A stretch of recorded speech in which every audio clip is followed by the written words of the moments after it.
झट से पैसा आ सकता है, इंस्टेंट मनी जैसे हम कहते हैं। अच्छा, एक छोटी सी बात बताती हूँ। एक मेरा क्लाइंट था जिसके ऊपर शुक्र के हम रेमेडीज करवा रहे थे और उसकी बात हो रही थी और उसने दूसरी अपॉइंटमेंट ली। तो दूसरी जब अपॉइंटमेंट मेरी मैनेजर से लेते हैं तो मुझे लगता है कि कहीं ना कहीं उनकी प्रॉब्लम बेचारों की रह गई होगी, 50% सॉल्व हुई होगी शायद, तभी दूसरे अपॉइंटमेंट इंसान लेता है। तो उसने मुझे फोन किया और he was so happy. Male था और उसने जब मुझे फोन किया तो he was crying like anything. Phone पे इंटरनेशनल क्लाइंट है जो रो रहा है मुझसे बात करके, मेरे से पेमेंट करके बात करने के बाद। मैंने बोला क्या हुआ सर, बताइए ना, आपका प्रॉब्लम कुछ रह गया था कि कुछ हो गया था? नहीं मैडम, मैंने आपकी सारी रेमेडीज करी थी, ये करी थी, वो करी थी। मैडम मैं आपको कैसे बताऊं, आपने जो मुंह से बोली थी ना बात, अभी मेरी क्या है, सुबह से लेकर 10 लोगों से बात हो रही है। उसने बोला जो आपने मुंह से बोला था ना कि फरवरी में तुम्हारा वो पैसा अटका हुआ जो है जिस वेंडर के पास, वो पैसा आ जाएगा और उस पैसे तो तुम अपना ये काम कर लोगे। मैडम वो आपके मुंह पे सरस्वती बैठी थी या क्या बैठा था मैं नहीं जान सकता, सेम फरवरी खत्म हुआ और मुझे वो पैसा मिल गया जो मैंने कभी एक्सपेक्ट नहीं किया था। क्या बात है।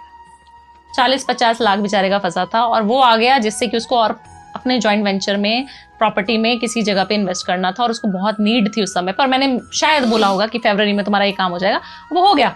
क्या बात है। तो ऐसे ऐसे कॉल्स आते हैं। तो मैम जैसे अभी आपने कहा रुका हुआ पैसा, मैं कहती हूँ इतने सारे लोग हैं जिनका रुका हुआ पैसा या किसी ने मार लिया, तो आपने जब उनका पैसा निकलवा दिया किसी रेमेडी के द्वारा, तो कोई ऐसी रेमेडी शेयर करो जो लोग जिनका फंसा हुआ पैसा है वो वापस मिल जाए, क्योंकि उनका भी ईमानदारी का पैसा है। देखिए जिनका ना जब लगे कि पैसा फंस गया है और कोई देने नहीं वाला, तो आप सिर्फ और सिर्फ विष्णु और लक्ष्मी जी के मंदिर जाना शुरू कर दें। शुक्रवार 7 शुक्रवार करनी है रेमेडी आपको।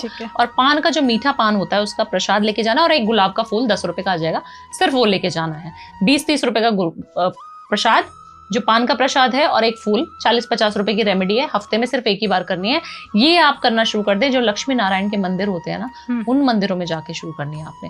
उन मंदिरों में जाएं, ऑफर करें कि मेरा पैसा जो है फंसा हुआ इस इंसान के पास है, आप देखें ये प्रभु कैसे निकलवाना है। लक्ष्मी माता के संपूर्ण समर्पण या फिर राधा रानी के टेम्पल में सेम प्रोसेस करना है। एक पान का प्रसाद लेके जाएं और माँ को एक फूलों की हार, अच्छा सा गुलाब का फूल लेके जाएं बरसाने, और आप देखें ना आपका पैसा वो इंसान वापस करने आ जाए, खुद ही दौड़ता दौड़ता आ जाएगा। क्यों? क्योंकि ऐसे चमत्कारी, हम एनर्जी की ध्रुव बात करते हैं, एनर्जी, पैसा is also energy, right. Money क्या है? लक्ष्मी चलायमान बहुत है। आप आज मुझे देंगे पैसा, मैं किसी और को दूंगी, चलती रहेगी ना, रुकेगी नहीं उसकी गाड़ी। तो वो भी एनर्जी है। जब आप एनर्जी को एनर्जी की तरह हील करना शुरू कर दोगे तो आप देखोगे कि आपका काम बनते बनते बनते बनते कितना बनना शुरू हो जाएगा। 100% पैसा वापस आ जाता है। 7वें वीक में ना आ जाए तो बोल देना, 100% आ जाएगा।